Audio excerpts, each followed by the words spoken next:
L'Iliade et l'Odyssée d'Homère, l'Iliade. Scène 2, le songe d'Agamemnon.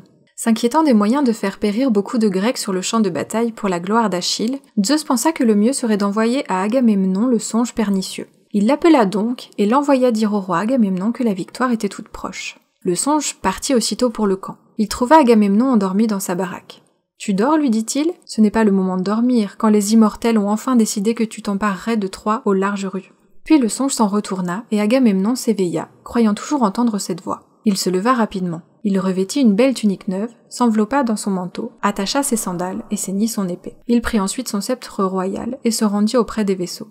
Il convoqua d'abord le conseil des vieillards pour leur donner les fausses bonnes nouvelles. Puis ce fut le tour des soldats. Comme un énorme essaim d'abeilles, les hommes sortirent de leurs baraques sur le rivage. Si grand était le tumulte qu'il fallut 9 héros à grands cris pour les apaiser de façon que leur roi puisse être entendu.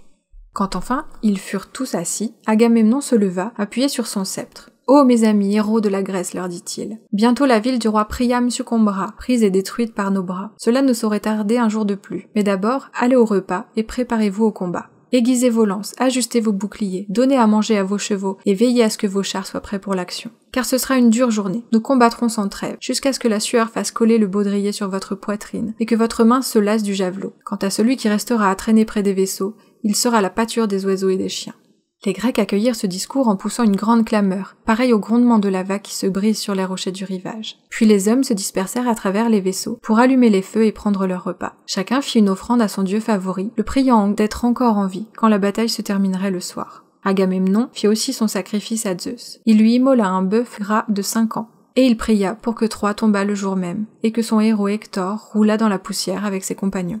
Zeus accepta le sacrifice, mais il n'exauça pas la prière, car il réservait aux Grecs ce jour-là la mort et la souffrance. Le repas terminé, Agamemnon donna l'ordre aux héros à la voix sonore d'appeler les Grecs au combat. Aussitôt les hommes se répandirent hors de leurs vaisseaux et de leurs baraques et se regroupèrent par pays et par clans. Les rois rangèrent leurs troupes en ordre de bataille, là, dans la plaine du Xanthe. Et grâce à Zeus, on voyait Agamemnon se distinguer des autres, comme un taureau dans un troupeau de vaches.